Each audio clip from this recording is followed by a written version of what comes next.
I'm Sergeant Mitchell with the U.S. Army Medical Department Recruiting. I am your healthcare recruiter. I have to do a video on the Cooperative Scholarship Program for future pharmacy officers. I had a few applicants come across, or future applicants come across, wanting to know about the programs that are out there for them.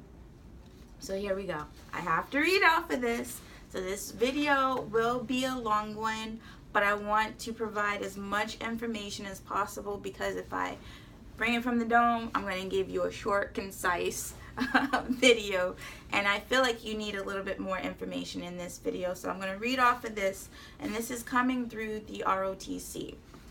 Before I start, I'm going to start with a brief part. It's not when you are deciding that you are wanting to pursue a career in pharmacy and you're just starting out. Say that you are in high school and you're a senior and you already know, like you already have that figured out that you would like to be a pharmacist. I will highly encourage you to go to school and go to college, and then contact the ROTC. Through ROTC, that's going to help you with your undergraduate. Now, when you get a certain level, in that program, you have reached that senior, then you're going to be contacting me. So you're going to finish that bachelor's, and then when you get in that program through ROTC, then I can help you gain that commission through HPSP. So the HPSP program does cover the pharmacy, but we're going to go into that right now, and I apologize, I have to read off of this because there's a lot of information that I got to put out, okay? So the scholarship program for the future pharmacy officers, now the concept, this program provides a potential financial incentives for pharmacy students during their entire 6-year program to study, which will provide the Army with a pharmacy officer trained at the PharmD level. This program combines the scholarships of ROTC and the Health Profession Scholarship Program, the HPSP, to provide financial assistance throughout a student's entire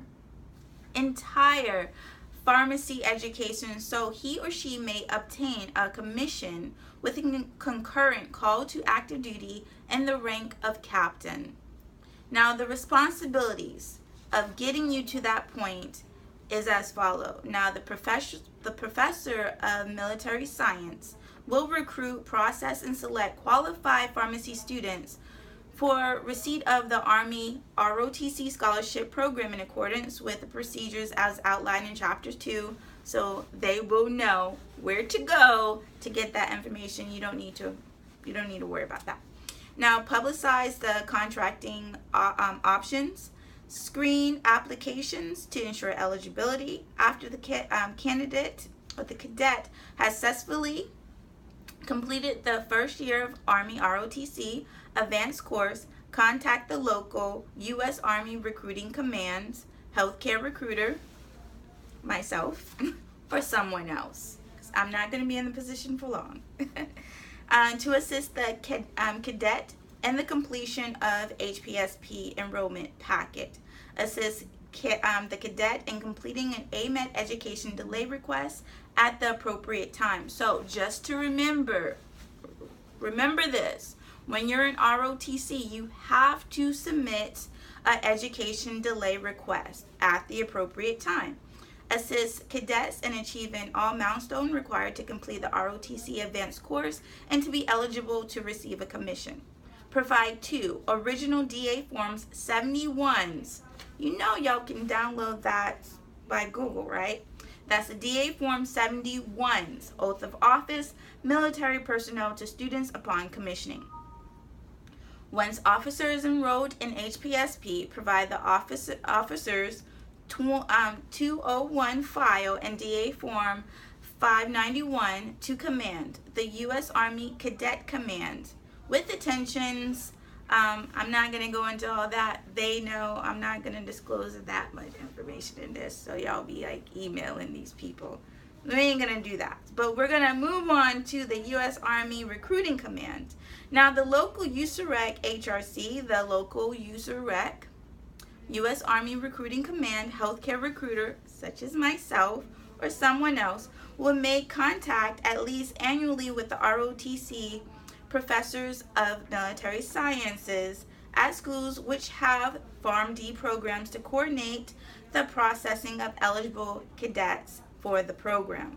Now, the local healthcare recruiter will assist the cadet in completion of the ROTC enrollment packet prior to termination of the cadet's ROTC scholarship to ensure a smooth transition from one program to another and no loss of scholarship benefits. The healthcare recruiter will brief the cadet on the HPSP enrollment process, payment of benefits and obligations, and individual responsibilities. I know that's a lot of information. I'm almost done. Okay, the USAREC Military Service Corps Program Manager will act as the liaison between the U.S. Army Cadet Command and the Human Resource Command, HRC, the pharmacy consult to the Surgeon General and the USAREC HPSP Program Manager to ensure that all qualifications, appointment, and accession requirements are met. Now, we're going to go into the policies. Now, selection for participation in this program will be the sole the sole responsibility, I got tongue twisted, but let's move on, of the U.S. Army Cadet Command, provided the student meets all requirements for the program completion. Now, the active duty service obligation, participants will incur an active duty service obligation from both the ROTC and the Health Profession Scholarship Program that must be served consecutively, resulting in 6 years of active duty service obligation. Now, your military service obligation will come out to 8 years. Time spent in the IRR, the Inactive Ready Reserve, during this program counts towards stationary military service obligation, but does not count for pay or retirement purposes. Now, do not get all, what is military service obligation? You're not even at that point yet. Okay, you'll understand that's just military service. You're obligated to serve that. Okay? Any portion of the military service obligation not served on active duty will be served in the U.S. Army Reserve. Requests for release from active duty, requests for resignation or release from active duty to be effective during the period of this agreement will be disapproved except for consideration to be in the best interest of the U.S. Army and when the individual can demonstrate that a clear hardship exists that would make continuing service unreasonably difficult as outlined in any existing Army regulations. Eligibility. We're moving in eligibility. We're almost done. I told you it's going to be a long one, but I had to get this information out. Okay, so the ROTC and HPSP. Now, the applicants must maintain eligibility requirements for both the ROTC and the HPSP as outlined in the Army regulations. Your recruiters will know I'm not going to go through all of that, okay? Now, the PharmD program applicants must maintain enrollment eligibility requirements for the PharmD program, including the following: be enrolled full-time and in good standing in an accredited program leading to a PharmD from a school affiliated with a senior ROTC program.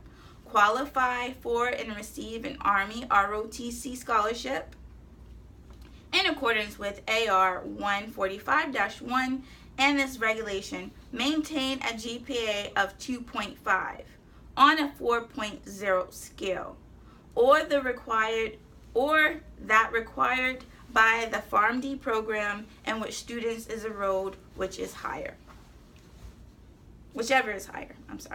Meet all training requirements for ROTC as outlined in the CCR 145-3. Meet all eligibility requirements for appointment as commissioned officer as outlined in AR 135-100 upon receiving a Form D. Meet all criteria for reappointment as a medical service corps officer, the 67 Echo pharmacist.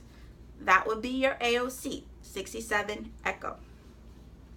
And serve all incurred obligations on active duty. Failure of a program participant to accomplish any of the above while enrolled in ROTC phase of the program will be addressed by the U.S. Army Cadet Command. Once enrolled in HPSP, failure to graduate with the Form D or maintain eligibility for reappointment as a Medical Service Corps officer, 67 Echo, will be addressed in accordance with existing Office of the Surgeon General procedures. And ineligibility, cadets with a GRFD or Dedicated National Guard scholarships are not eligible for this program. Applicants cannot apply for other accession incentives program. That was a lot, but I feel that you got a lot of information, right? Okay, so just to recap, I am an applicant. I would like to be a pharmacist. Okay, so I'm going to contact the ROTC. I'm going to get the scholarship, and then when I go through the program successfully, then I'm going to contact a healthcare recruiter to get the HPSP. Now, if you're not in the ROTC and you got accepted into that Form D program, come talk to me, okay? You can't go through the ROTC because you already graduate, and let's face it, we didn't know. You didn't know. I didn't know. So we know now. Contact a healthcare recruiter. Serving to heal. Honor to serve. Best wishes to you on your journey. I'm Sergeant Mitchell, your AMED recruiter.